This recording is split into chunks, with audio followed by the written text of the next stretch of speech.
Hey there guys, and welcome back. On this week's show, part 2 of our adjustable stool build.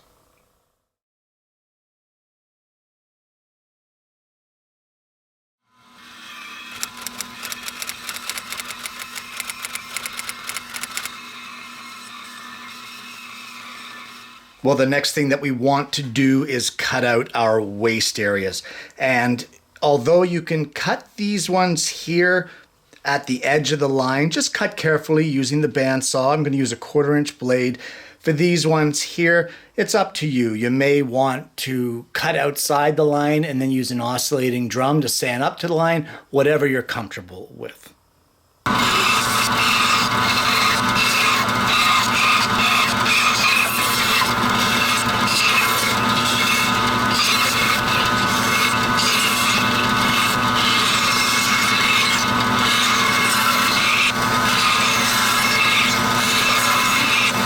Well, you should have something that looks like this. And what an odd looking thing it is.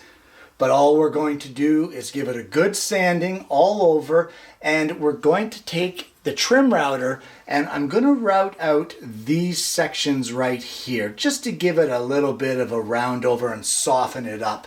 I don't want to go too drastic there. I'll probably only go 1/8 of an inch round over.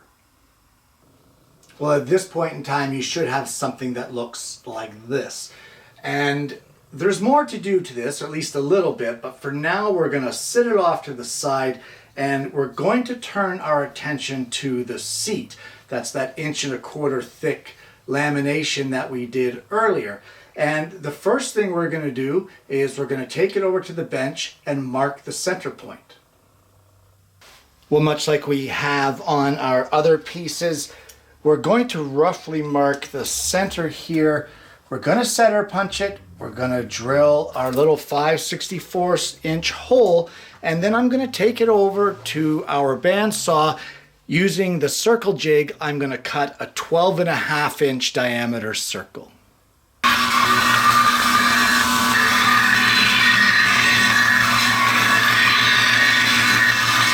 The next step with the seat is to drill an 1.5 inch diameter Forstner bit hole about halfway through. So in this case, being an 1.25 inch board, it'll be 5/8 of an inch deep.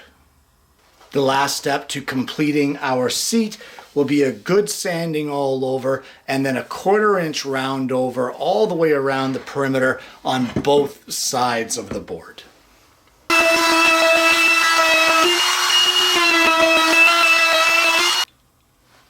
It's now time to turn our attention to our half lap assembly here, which is now all dried up. The first thing we want to do is we want to extend our lines. For my drawing here, or for my layout, I've lost a set of my lines, obviously, because I cut them away to get the half lap. So we're just going to extend our lines, which will be our center line and the outside edge of our piece, right across that center section there.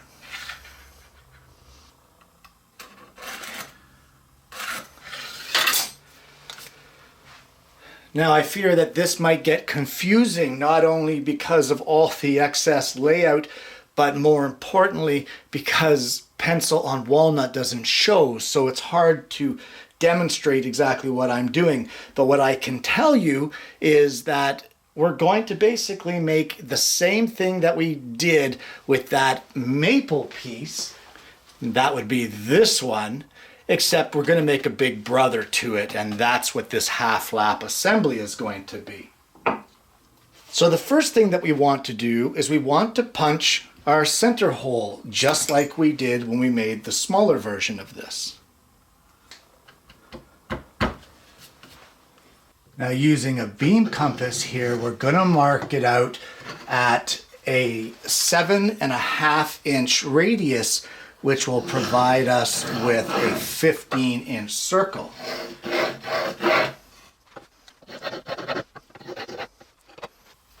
And just like we did on the other one, from the very tip of that arch that we just drew, And the center line of each one of our pieces, we're going to come in 1.5 inches and then draw a square line across our board.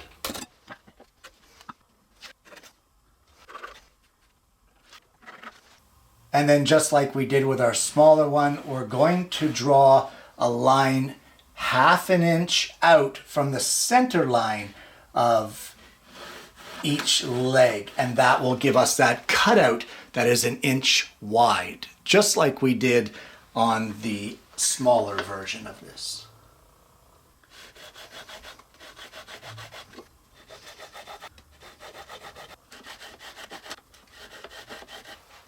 And then our next step is to round over the inside just like we did on the small one. In this case, I'm just using a can that I had, a can of paste wax here. I think that would be a nice radius to have there. If you want the measurement, it's 4 1/4 diameter, so 2 1/8 radius.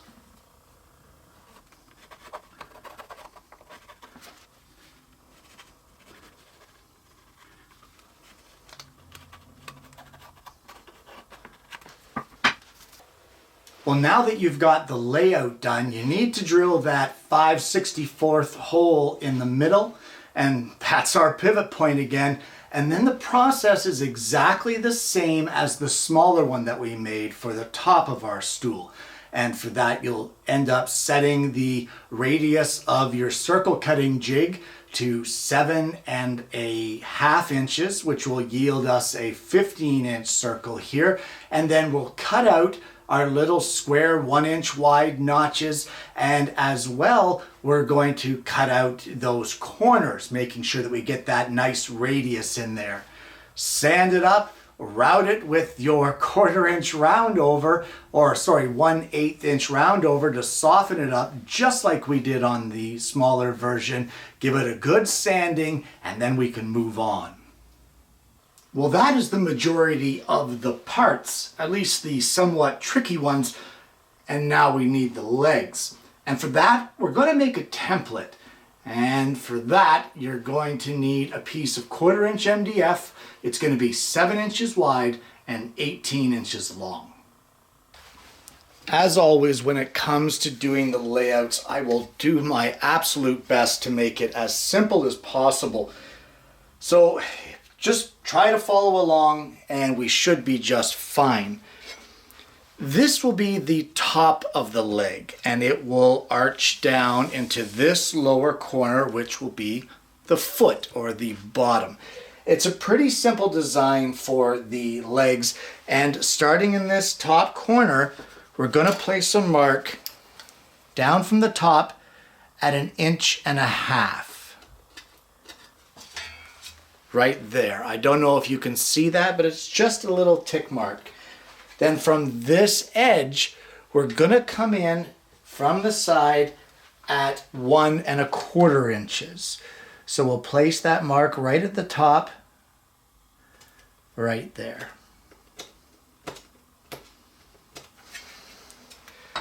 Now at the foot, we're gonna turn this around now.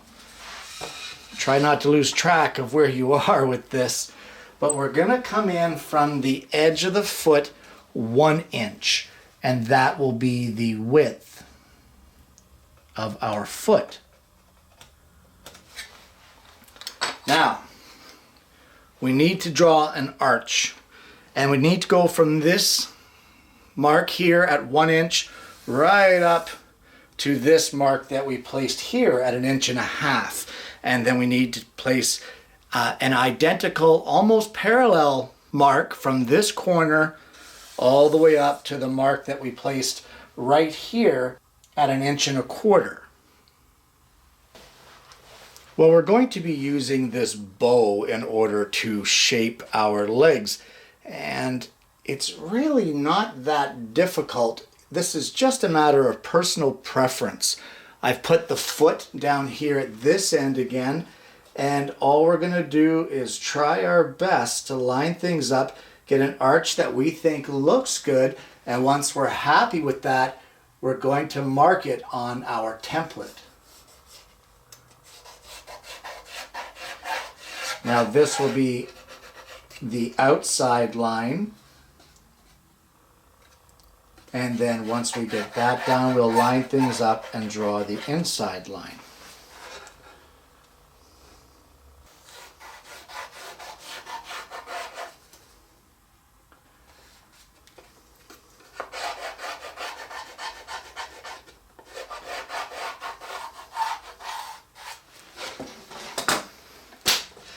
Just like that.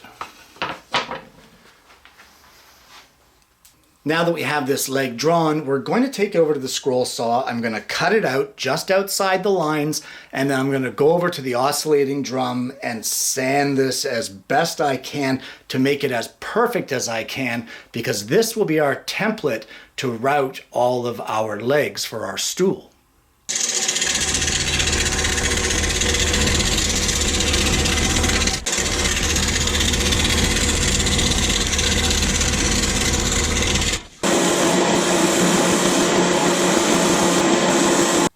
Well, now that you have your template done and you're happy with it and you're sure that that's the way you want it, it's time to mill the stock for the legs. And for that, I'm going to be using walnut, and you're going to want to mill it to 1 inch thick. You're going to need 2 pieces of this stock, roughly 6 inches wide and 22.5 inches long. Each one of those boards should yield 2 legs. So you now want to mark out your legs, and what we want to do is you kind of want to get the grain to go from this tip to this tip. You don't want it to follow this arch right here. Doing that will leave short grain right here, which could cause it to fail or snap. So you want to try to get the grain to go from corner to corner for the optimal strength. So we're going to mark these out, and then once we get them marked out, we're going to rough cut them about a 1/16 to an 1/8 of an inch outside of the line using the bandsaw.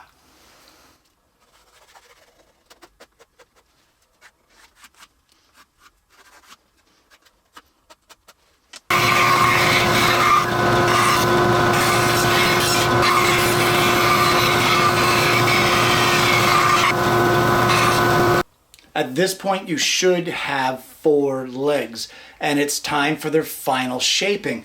And what we're going to do is we're going to use some double-sided tape, and we're going to apply our template onto the top. We're going to use a little bit of light clamp pressure to help that double-sided tape adhere. And once we get our template onto here, we're going to head over to the router table. You just want to make sure that all the way around your template you have a little bit of stock sticking proud outside of your template. It doesn't have to be a lot, just a little. Now what I have here is a 3/4 inch pattern bit, or a bearing guided straight bit, whatever you want to call it. And all I've done is I've aligned the bearing so that it rides with our template, and that will trim our blank exactly like our template. So we're going to turn it on and just go for it here.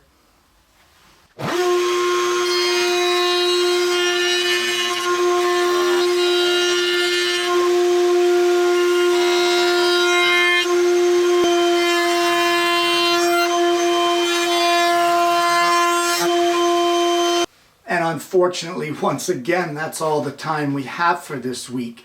I kind of figured this might be a little bit of a more extensive build, but that's okay. We're not in a hurry. We've got a lot of things going on here between circle cutting jigs and, you know, router shaping templates. And of course, there's the... Oh, wait a second.